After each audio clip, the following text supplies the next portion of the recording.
Good morning, students. Myself, Dr. R.P. Bagdi, Assistant Professor, Department of ABST, SPC Government College, Ajmer. आज अपन बात करेंगे income tax law and accounts.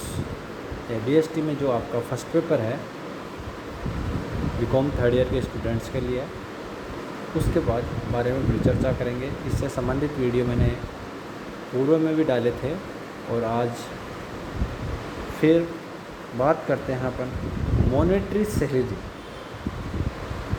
मौद्रिक वेतन। मौद्रिक वेतन किसे कहते हैं? ये आयकर अधिनियम की धारा 16 में वर्णित है, जो कि वेतन से जो आय होती है उनकी गणना जो करते हैं अपन 5 भागों में की जा सकती है। 5 भागों में है, उसमें सबसे पहली है मॉनेटरी सैलरी, दूसरी है नई पेंशन योजना 2004 में नियोक्ता का अंशदान, और तीसरी है वेतन के स्थान पर लाभ, और चौथी है अनुलाभ, और पांचवा है वो है धारा 16 की कटौतियाँ। तो आज जो अपन बात करेंगे वो करेंगे मॉनेटरी सैलरी, मतलब मौद्रिक वेतन। आयकर अधिनियम के अनुसार वेतन में निम्नलिखित जो नीचे लिखी हुई है मूल वेतन आयों को सम्मिलित करेंगे। जो है उसमें पहला है मूल वेतन, बेसिक सैलरी। पहले नंबर पे है बेसिक सैलरी। और बेसिक सैलरी को ज्ञात करेंगे तो किस प्रकार से ज्ञात करेंगे? प्रति माह एक निश्चित राशि कर्मचारी को मूल वेतन के रूप में दी जाती है, क्योंकि कोई भी कर्मचारी जब कार्य करता है तो उसको प्रति मंथ एक निश्चित राशि मूल वेतन के रूप में दी जाती है। सामान्यतः ऐसे वेतन की गणना आपसी समझौते के आधार पर या वेतनमान के आधार पर होती है। मूल वेतन के अतिरिक्त कर्मचारी को भत्ते, अनुलाभ आदि प्राप्त होते हैं, और मूल वेतन निर्धारण में निम्नलिखित महत्वपूर्ण बिंदुओं का ध्यान में रखना होगा।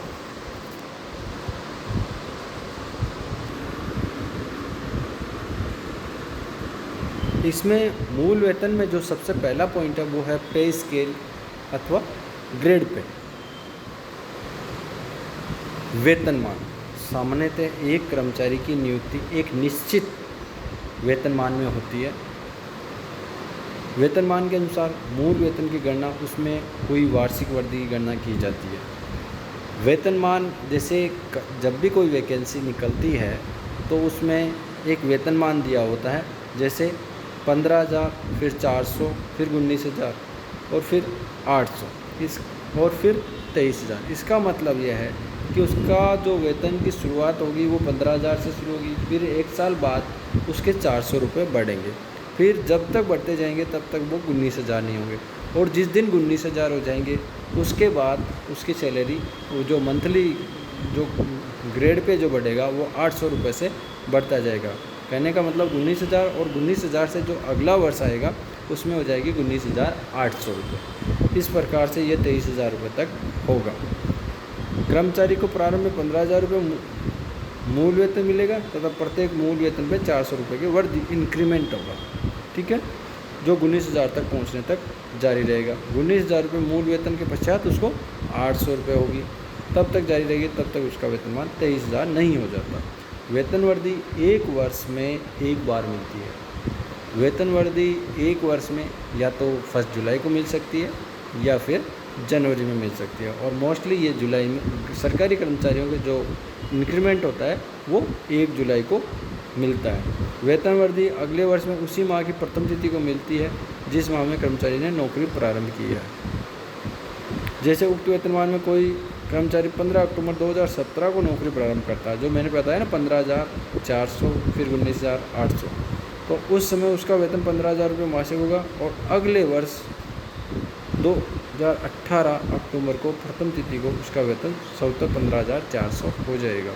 और सरकारी कर्मचारियों को जुलाई में होता है, और उसका जिस दिन ज्वाइन करेगा 1 जनवरी को ज्वाइन करेगा तो अगले 1 जनवरी को उसका वेतन इंक्रीमेंट लागू होगा। नियोक्ता चाहे तो किसी प्रकार के व्यक्ति को प्रथम नियुक्ति के समय अग्रिम वेतन वृद्धि प्रदान कर सकता है। कई बार नियोक्ता चाहे तो प्रथम जिस दिन वो ज्वाइन करता है उसी दिन 1 इंक्रीमेंट दे सकता है, 2 इंक्रीमेंट दे सकता है। ऐसी परिस्थितियों में केवल प्रारंभिक वेतन बदल जाएगा, शेष वेतन में कोई परिवर्तन नहीं होगा। यदि उक्त ऐसी परिस्थिति में केवल प्रारंभिक वेतनमान में नियोक्ता ने कर्मचारी को 5 वेतन वृद्धि दे दी, प्रदान किया है, तो उसका प्रारंभिक वेतन कितना हो जाएगा? 15,000 इंटू 400 इंटू 5, तो 2,000 ये जुड़ेंगे तो 17,000 रुपये होगा। तो वेतनमान कितना हो जाएगा? 17,400, 19,800 और 23,000 होगा। छठे वेतन आयोग के अनुसार सरकारी कर्मचारी और अर्ध सरकारी कर्मचारी को मूल वेतन के निर्धारण में वेतनमान तो दिया ही गया है, परंतु साथ ही प्रत्येक कर्मचारी को एक ग्रेड पे, महाविद्यालय विश्वविद्यालय के शिक्षकों को विश्वविद्यालय अनुदान आयोग के शिक्षक पे एकेडमिक ग्रेड पे भी दी जाती है, जो कि 1 जनवरी 2006 के पश्चात प्रत्येक सरकारी कर्मचारी को मूल वेतन ज्ञात करने के लिए वेतनमान के अनुसार वेतन तथा ग्रेड पे का योग मूल वेतन होता है। दूसरा पॉइंट आता है व्हेन सैलरी बिकम्स ड्यू, वेतन के उपार्जित होने का समय। वेतन शीर्षक की आय के लिए गत वर्ष सदैव कर निर्धारण वर्ष के तुरंत पूर्व के वित्तीय वर्ष 1 अप्रैल से 31 मार्च ही होता है। वेतन शीर्षक की आय के लिए गत वर्ष कर निर्धारण वर्ष वर्तमान वर्ष होता है, और उससे जस्ट पूर्व वाला वर्ष कौन सा होता है? गत वर्ष कहलाएगा, पीछे वाला वर्ष, तुरंत पूर्व वाला 1 अप्रैल से 31 मार्च से होता है। इस बात को ध्यान में रखा जाए तो हमेशा 1 अप्रैल से 31 मार्च तक वेतन पर ही कर लगाया जाना है, परंतु वेतन की आय के उपार्जित होने के समय में भिन्नता होती है।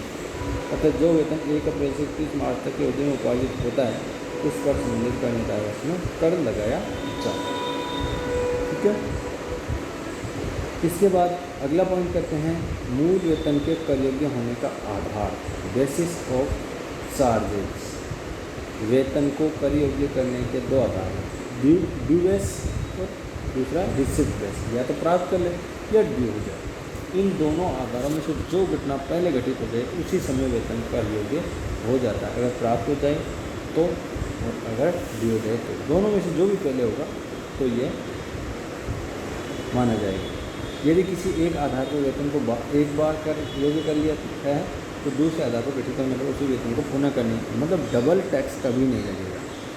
इसमें उक्त नियम के आधार पर गत वर्ष में निम्नलिखित वेतन को कर योग्य किया जाएगा। प्राप्त वेतन रिसीव्ड होगी, गत वर्ष में प्राप्त वेतन गत वर्ष में कर लगेगा यदि ऐसे वेतन पर पूर्व में देय आधार पर कर न लगा।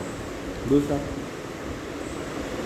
प्राप्त वेतन एक्यूट सैलरी, गत वर्ष में वर्तमान व भूतपूर्व नियोक्ता से कोई प्राप्त वेतन चाहे इसका भुगतान कर्मचारी को हुआ हो अथवा नहीं हुआ। अगला पॉइंट है एडवांस सैलरी, अग्रिम वेतन, गत वर्ष में वर्तमान में या भूतपूर्व नियोक्ता से प्राप्त कोई अग्रिम वेतन चाहे उस समय तक ऐसा वेतन देय हुआ हो या नहीं हुआ।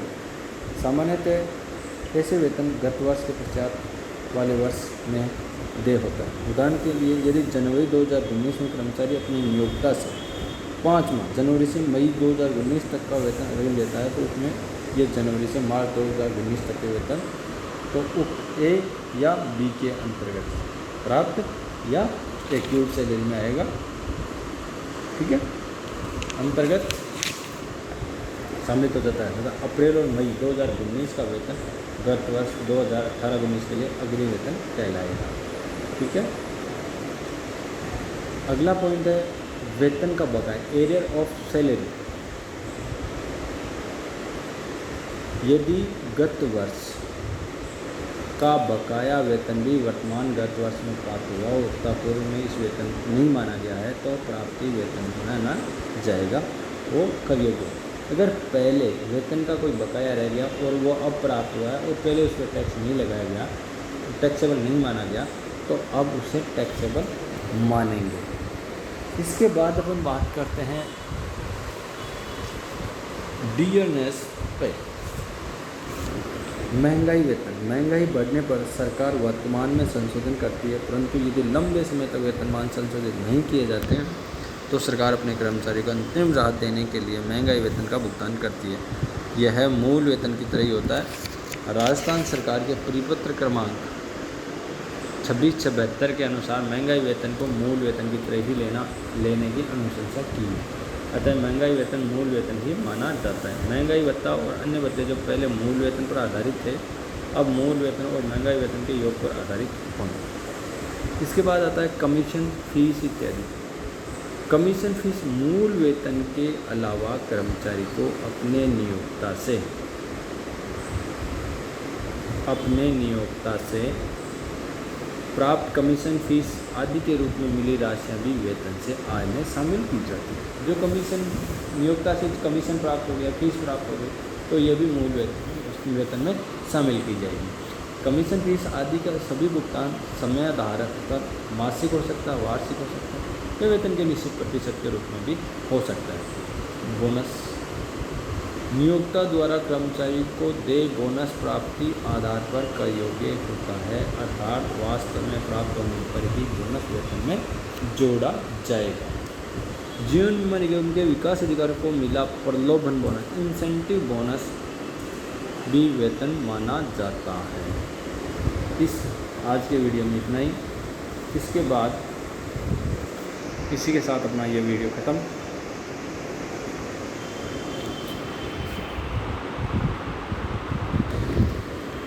आज के लिए ये इतना ही वीडियो है। इसके बाद अगले वाले टॉपिक में अपन बात करेंगे, अगले टॉपिक्स के बारे में आगे वाले वीडियो में बात करेंगे। Thank you.